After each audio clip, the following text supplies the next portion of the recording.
biceps brachii. So patient is supine, legs can be either flexed or extended, either one is fine. First thing that I will do is hyperextend the shoulder to its end range, and then I will fully pronate the forearm, and those two can actually go in either order.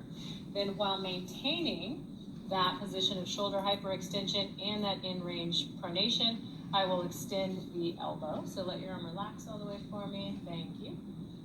And down we go. And while maintaining shoulder hyperextension and pronation, I will assess to see if the elbow extends fully at that nice natural stopping point. And if it does, there's normal length of the biceps brachii.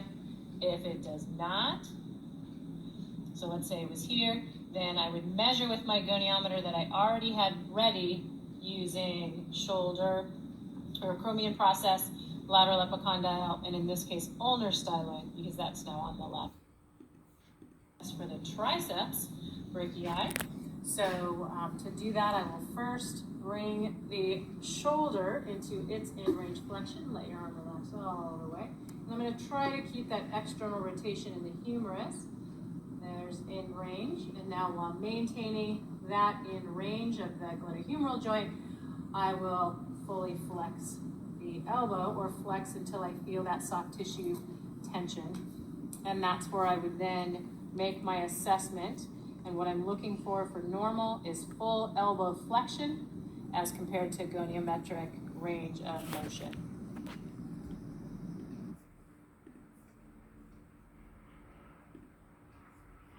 This is the muscle length test for the latissimus dorsi, teres major, and rhomboid major actually all included. So patient position is supine, knees are bent, which allows the back to go flat, meaning the mid-axillary line and the trunk are then parallel with the table, so on the horizontal. I will passively move the arm overhead. First, I will fully externally rotate the humerus and maintain that humeral external rotation as I bring the arm up and overhead. Let that arm go relax, thank you. And then I drop the arm, keeping it in line with the body, so fairly close to the ear. Drop the arm down towards the table. Now my ending point is when I feel that tissue resistance as I maintain humeral external rotation, and I can also start to see her rib cage and her thorax move into some extension. So that's the end range of her latissimus dorsi, teres major, and rhomboid muscle length. And then I would take that measurement while holding here. I would line the goniometer up with the trunk or on the horizontal, right in the middle of the glenohumeral joint or the axilla, and then with the epicondyle, the lateral epicondyle of the humerus, to take my measurement if she was short of normal and arm did not touch the table, which is considered normal length.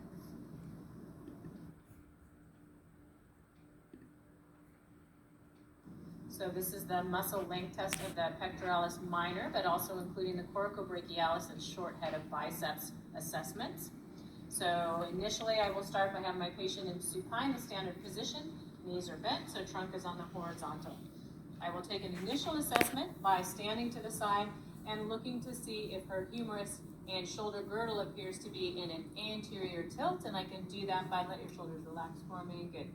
By roughly palpating or just observing the acromion process and then its relationship and how much tilt is occurring, and I can compare that to the external auditory meatus and just a general look of the shoulder. I will also come around and look from this position and palpate the acromion processes, especially using that posterolateral angle, and look to see how far those are elevated from the table to make my assessment if I need to even perform this length test. And so when I see this elevation that is excessive, I will in fact say I suspect some tightness and then continue on with the length test. So to perform the length test at this point, I know one or all of, or any combination of those three muscles, coracobrachialis, pectoralis minor, and or short head of biceps brachii, is holding that shoulder girdle into the anterior tilt. So I'm going to have my patient laying, and again, in this position with palms up is how this test started. So I'm going to gently stabilize her hand to make sure her arm doesn't come off of the table.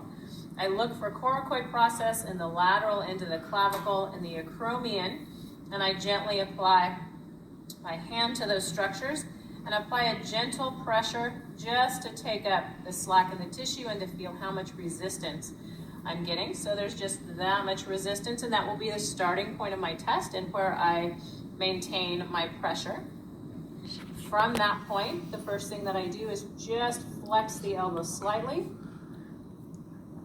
and back all the way to start, and if I need to, flex again. And during that flexion, I'm assessing with this hand, my right hand test hand, whether the shoulder girdle tips back into retraction at all. If it did, that would tell me that the short head of the biceps was one of the components pulling the shoulder girdle into anterior tilt. If it did not move, it was not implicated in the tightness. From that position, I can either, the next step is that I can either flex the shoulder using that motion, or I can fully flex the elbow and then lift from the elbow. Either is the same. And so then I'm assessing for tightness in the coracobrachialis. So as I initially flex the humerus and lift the elbow off, I'm feeling for any retraction or posterior tilt in the shoulder girdle, and I do not feel any, which tells me that the coracobrachialis was not one of the things that was tight holding the shoulder girdle anterior. If I did in fact feel a posterior tilt when I took tension off of coracobrachialis, it would be implicated in the tightness. Now at this point, however much anterior tilt of the shoulder girdle that remains is what I would attribute to pectoralis minor. So in this case, because she did not have any retraction or posterior tilt with either of the other two steps, I can say that the tightness is due to pectoralis minor. If she did have some retraction or tilt during the previous two phases, I would quickly reassess to see if the shoulder girdle had gotten back to a neutral position, which would mean pectoralis minor was not tight because the shoulder girdle was no longer anterior, or if it was still in an anterior tilt or excessive anterior tilt, I would say that the pectoralis minor was part of the tightness.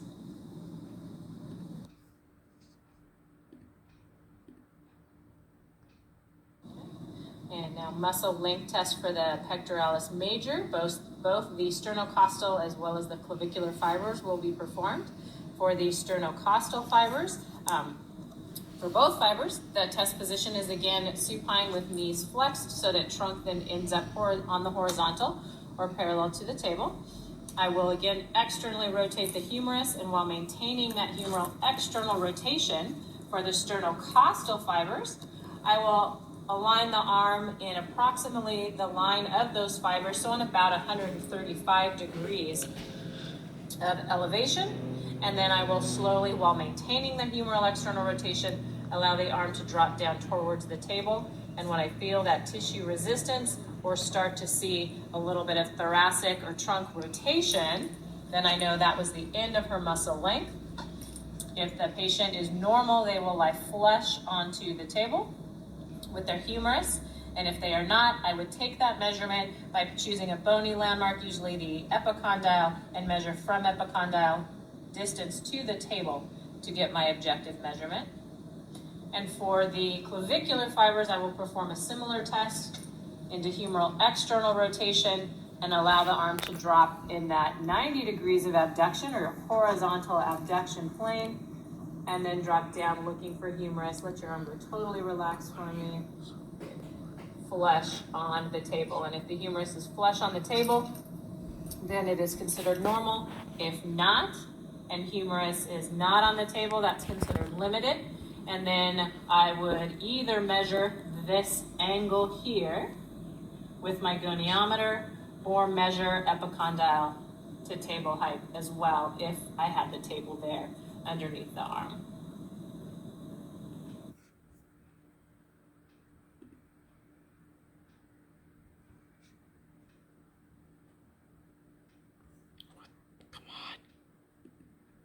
Action, which is going to be cervical side bending, rotation towards the muscle, and slight flexion. We want to go proximal to distal, so our proximal insertion will be on the upper part of the scapula. So our first contact is going to be on the distal aspect of the acromion so that we don't compromise the muscle with our hand contact, such as this. Our other hand contact will be on the occiput but on the superior aspect so that we don't, again, touch the muscle here where it's coming in on its insertion. Proximal contact will be stretched first, so depress the shoulder with your hand. We're going to side bend away, slight flexion because we don't want to bring in all the cervical extensors with full flexion. And then now we're going to rotate towards the same muscle to get that upper trapezius stretch. Do you feel any symptoms with that? No. Okay. Do you feel the stretch? Actually, let's do this. This is the last one, right? Yeah. Length testing for the upper body comes with the same set of considerations as did with the lower extremity. As I begin to get into the length testing for the internal and external rotators of the shoulder, some things you need to note relative to upper body length testing. You can see the patient position is something of prime concern. As we are demonstrating the length for the upper extremity, we're going to be still concerned about her spine position. All upper extremity length tests, the patient should be in a hook-lying position with the spine in neutral. Additionally, what you'll see is I have the pillow moved out of the way, shifted to the side, away from the test side, so that it will not block any movement. And finally, you'll see that I have a towel roll up underneath her distal humerus in an effort to bring her elbow and shoulder into line. I do not want that anterior translation of the shoulder that may occur when the elbow drops below the level of the shoulder. So consequently, I will just put a nice thin layer of towel down there to bring the humerus up into a level position at the glenohumeral joint. Now, to assess the length of the internal and external rotators of the shoulder, I must go opposite the muscle action to length test. So if I want to length test the internal rotator length, I will need to position the glenohumeral joint in external rotation. Again, starting proximally, it is a one joint issue.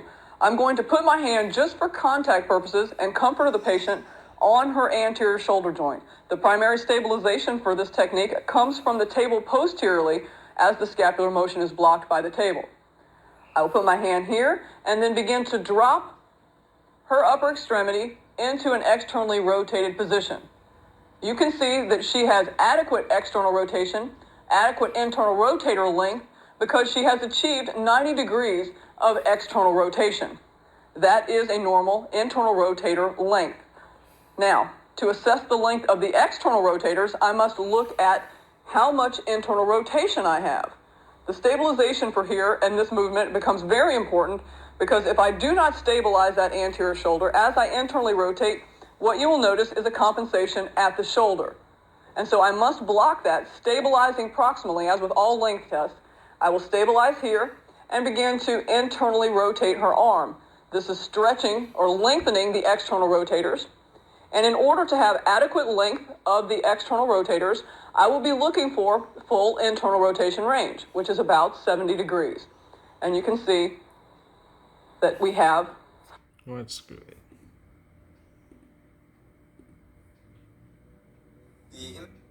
So the patient's position is going to need to be modified with shoulder flexion to get the upward rotation of the scapula. But first I want to show you the hand contact that we want to make on the upper edge of the scapula, which is going to be more on the medial aspect. We want to contact that with the MCP of the hand, like this, versus getting your web space in there and pressing with your web space to protect your CMC joint. We don't want you doing that. We want you to contact it with the MCP joint like this. So we need to bring the shoulder into full flexion. And if we can't get full flexion and it seems that the patient is uncomfortable, we can add a cushion to make that easier on them. Come in with the hand contact on the superior aspect of the medial scapulae. Second contact is going to come in and purchase the occiput. Now I'm going to depress the shoulder to get the proximal stretch, lengthening. Flex the cervical spine, side bend away fully, and now I'm going to rotate opposite of the muscle to get the lengthening. Do you feel any symptoms with that? No. Okay. Do you feel the stretch? Yes. And where? The back of the shoulder blade. Fantastic. Come out nice and slowly.